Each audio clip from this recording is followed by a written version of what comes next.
नमस्कार दोस्तों, real Bharat news में आपका स्वागत है। मैं हूं अमरेंद्र सिंह। मैं इस समय हूं उत्तर प्रदेश की सुल्तानपुर लोकसभा में। जैसा कि आप देख सकते हैं, चुनावी बिगुल बजने में मात्र 5 से 10 दिन बाकी है। ज्यादा से ज्यादा सूत्रों के मुताबिक पता चला है कि 15 तारीख तक, 15 मार्च तक चुनाव आयोग चुनाव की घोषणा कर सकता है। सारी पार्टियां कमर कस चुकी हैं और इसी सिलसिले में आइए जानते हैं सुल्तानपुर लोकसभा के लोग किसको वोट करने वाले हैं। सर्वप्रथम हमारे साथ हैं आलोक जी। आपका हमारे चैनल में हार्दिक स्वागत और अभिनंदन है। आलोक जी, आपका छोटा सा परिचय हमारे चैनल के माध्यम से हो जाए। मेरा नाम आलोक तिवारी है। मैं सुल्तानपुर के अलहदादपुर गांव का निवासी हूं। पेशे से सॉफ्टवेयर इंजीनियर हूं और अभी तत्काल समय में अपने मार्ट पर बैठा हूं। बस यही हमारा छोटा सा परिचय है। जैसा कि देख रहे हैं, आलोक जी हमारे साथ हैं। इनका छोटा सा बिजनेस है और सॉफ्टवेयर इंजीनियर भी हैं और आप युवा भी हैं और देश की उन्नति में युवा का सबसे बड़ा योगदान होता है। तो आलोक जी, हमारा पहला सवाल ये है कि इस लोकसभा में आप लोग किसको वोट करने वाले हैं? हम भैया कांग्रेस को वोट करेंगे। सर, इसके पीछे का कारण? इसके पीछे का कारण है कि देश का विकास अगर कोई पार्टी कर सकती है तो वो कांग्रेस है। अभी भाजपा का कहना है कि इनके 10 साल के कार्यकाल में बहुत ज्यादा विकास हुआ है, मतलब पूरा देश आज उन्नति पे है, तरक्की पे। इसके बारे में आप क्या कहेंगे?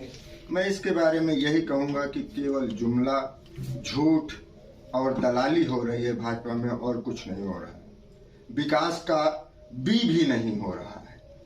उसका कारण ये है, विकास आर्थिक मापदंडों पे देखा जाता है। जिन आर्थिक मापदंडों पे विकास देखा जाता है उन पे मैं कहीं भी भाजपा को खरा उतरता नहीं देख पा रहा हूं। जैसा कि आप देख रहे हैं, आलोक जी हमारे साथ बने हुए हैं, मार्ट भी चलाते हैं, सॉफ्टवेयर इंजीनियर भी हैं। इनका कहना है कि भाजपा जो कहती है कि हम बहुत काम कर रहे हैं, बहुत काम कर रहे हैं, वो सिर्फ एक जुमला है, पार्टी का जुमला है। और इन्हीं का कहना है कि धरातल पर कोई ऐसा काम नहीं हो रहा है कि जिससे पब्लिक संतुष्ट हो। आइए इसी कड़ी में और इनसे बात करते हैं। सर, भाजपा कहती है कि हमारे सरकार में रोजगार को बढ़ावा दिया गया है, लोगों तक, गरीबों तक हर चीज को पहुंचाया जा रहा है। इसके बारे में क्या कहेंगे? मैं यही कहूंगा कि सबसे बुरी स्थिति अगर किसी चीज की है तो असल में वो रोजगार की ही है। आपने देखा होगा, आपने सुना भी होगा कि और जो अभी तात्कालिक रूप से रिकॉर्ड सामने आए हैं कि 45 साल के रिकॉर्ड में आज तक सबसे बड़ी बेरोजगारी अगर भारत देश में है तो इसी भाजपा शासन में है। इसलिए रोजगार का तो कहीं कोई नामो निशान है नहीं। जितने भी लोग कहीं भी लग रहे हैं वो केवल संविदा पे लगाए जा रहे हैं, वो भी बहुत ही सीमित मानदेय में। इसलिए रोजगार तो कहीं है नहीं। अगर आप देखेंगे और ज्यादा अध्ययन करना चाहेंगे तो ये देखेंगे कि अभी तक जितनी भी परीक्षाएं हुई, सभी परीक्षाओं के पेपर लीक हुए। अगर परीक्षाओं के पेपर लीक हो रहे हैं तो रोजगार का कोई सवाल ही नहीं बनता। जब तक की परीक्षाएं पूर्ण रूप से होती नहीं है, उनका रिजल्ट नहीं आता है, तब तक आप किसी भी हालत में कैसे रोजगार दे सकते हैं? आपके प्रदेश के जो मुख्यमंत्री हैं योगी आदित्यनाथ जी और आपके देश के प्रधानमंत्री हैं नरेंद्र मोदी जी, उनका कहना है, जैसा आप कह रहे हैं कि आप उनसे संतुष्ट नहीं हैं और बेरोजगारी सबसे ज्यादा बढ़ी है, महंगाई सबसे ज्यादा इस सरकार में बढ़ी है, या आपका कहना है। लेकिन इसके अपोजिट यहाँ की सरकार तो कहती है कि हमने भर भर के सबके लिए काम किया है, दलित से लेके ओबीसी से लेके सामान्य वर्ग के लिए सबके लिए काम किया। इसके बारे में क्या कहेंगे? उन्होंने किसी वर्ग के लिए कोई काम नहीं किया है। असलियत ये है कि केवल झूठ और दिखावा करके धर्म के नाम पे ठगने की कोशिश की है। और बड़े दुख के साथ ये कहना पड़ रहा है कि हमारे कुछ भाई लोग उसमें फंस भी जा रहे हैं। इसलिए अब अगर आप फंस जा रहे हैं तो आपके लिए वही विकास है। अगर आपको विकास के नाम पर घंटा ही बजाना है, पढ़ाई लिखाई से कोई मतलब नहीं है, शिक्षा से कोई मतलब नहीं है, व्यवसाय से कोई मतलब नहीं है, रोजगार से कोई मतलब नहीं है, देश की आर्थिक तरक्की से कोई मतलब नहीं है, जीडीपी से कोई मतलब नहीं है, तो आप घंटा बजाइए, उसका कोई इलाज नहीं है। लेकिन असल में जो देश की आर्थिक स्थिति है, जो सामाजिक स्थिति है, अगर मैं सामाजिक स्थिति की बात करूं तो सभी तरह के धर्मों को आपस में लड़ाया जा रहा है। धर्म तो आप छोड़ दीजिए, मैं अगर बात करूं तो हिंदू धर्म में ही, केवल हिंदू धर्म की बात मैं कर रहा हूं। आप देखिए चार तरह के वर्णों में हमारा समाज बटा हुआ है, ठीक है, ब्राह्मण, क्षत्रिय, वैश्य, शूद्र। अब इनमें भी लड़ाया जा रहा है। तो अगर इस स्थिति में आकर हमारा समाज पहुंच चुका है तो मुझे नहीं लगता कि कहीं भी किसी भी हालत में सामाजिक या आर्थिक रूप से हमारे देश का विकास हो रहा है या संभव है, ये भी नहीं है। जैसा कि आप देख सकते हैं, आप बिल्कुल भी संतुष्ट नहीं है, ना ही मुख्यमंत्री जी से संतुष्ट है, ना ही सरकार से संतुष्ट है, ना ही केंद्र की सरकार से संतुष्ट है। और इनका कहना है कि इस सरकार में सिर्फ बरगलाया गया है, कोई काम नहीं हुआ है आज तक, इसीलिए ये लोग कांग्रेस को वोट करेंगे। सर लास्ट सवाल आपसे, कांग्रेस को यहाँ से मतलब जो गठबंधन हुआ है, इंडिया का जो गठबंधन हुआ है, आपकी जो लोकसभा है उसमें कांग्रेस को टिकट न मिलकर सपा को टिकट मिलने वाला है, तो आप लोग गठबंधन को वोट करेंगे? बिल्कुल करेंगे, चाहे जिसको वोट मिलेगा, इंडिया अलायंस को वोट किया जाएगा। और वो इसलिए किया जाएगा कि जो भी पार्टी जुड़ करके किसी भी हाल में भाजपा सरकार को हटाने का काम करेगी, हम उसको वोट करेंगे।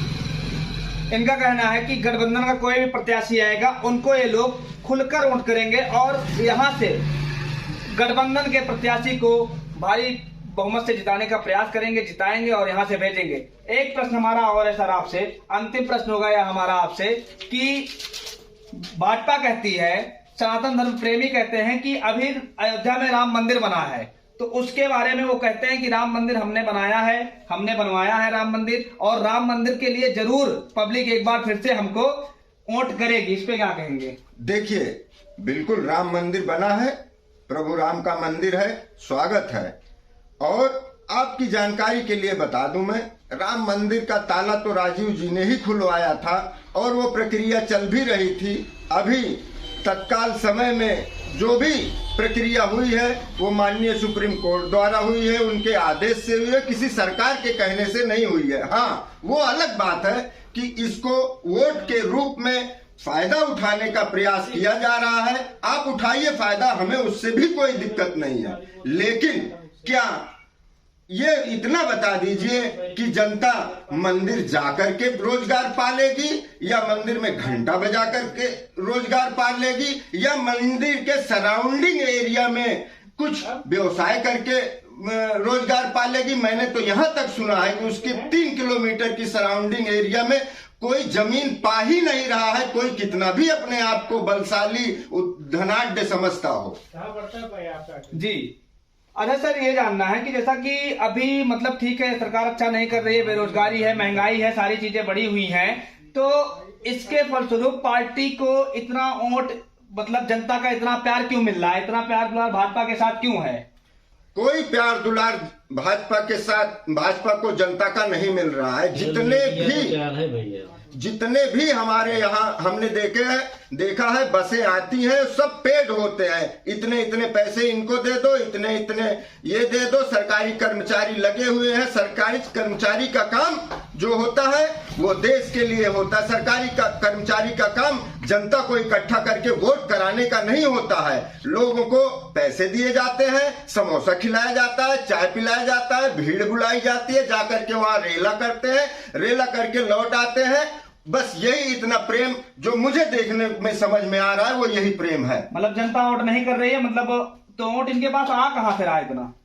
इनके पास वोट आया है, ऐसा नहीं है कि जनता ने वोट नहीं किया है। जनता ने पिछले 2 बार इनको वोट किया है, लेकिन अब नहीं करेगी। अब जो इनकी स्थिति है वो बहुत बिगड़ चुकी है, केवल झूठ बोल रहे हैं। जनता ने इनको एक मौका दिया, फिर इन्होंने कहा मुझे एक मौका और दो, चौराहे पर बुला के हमें फांसी दे देना। लेकिन दूसरा मौका भी दिया गया और दूसरे मौकों को देने के बाद भी इन्होंने कुछ नहीं किया, केवल समाज में बंटवारा किया और झूठ बोला, जुमला किया। तो ऐसे भाई बात बन नहीं रही है, क्योंकि अब हमारे यहाँ के युवा ऐसे घूमते रहते हैं, 50 रुपए का गमछा खरीद के कंधे पर रख करके घूमते हैं। और घूमने के बाद सोचिए किस तरीके से सनातन धर्म का अपमान किया जा रहा है। क्या आप समझ सकते हैं उस गमछे की क्या वैल्यू है? उस गमछे को धारण करने के लिए किन किन गुणों की होने की आवश्यकता होती है किसी व्यक्ति में? जब तक आप उन गुणों का पालन नहीं करते। असल में उस गमछे को धारण करने के लिए आप हैं ही नहीं, और उस गमछे को धारण करने के बाद आप डीजे पर डांस करते हैं शराब पी के, कमरिया करे लपालप। तो कमरिया लपालप तो करवाइए भैया, सनातन धर्म की आप बखिया उधेड़िए, हम नहीं उधेड़ पाएंगे। हम सच्चे सनातनी हैं, सच्चे सनातनी उसका अपमान, उस वस्त्र का अपमान कभी कर ही नहीं सकते। जैसा कि आप देख सकते हैं हमारे साथ में आलोक जी, इन्होंने बीजेपी के ऊपर, भाजपा सरकार के ऊपर बहुत ही बड़े आरोप लगाए हैं और इनका कहना है कि कहीं ना कहीं यह सरकार पूरी तरह से विफल है।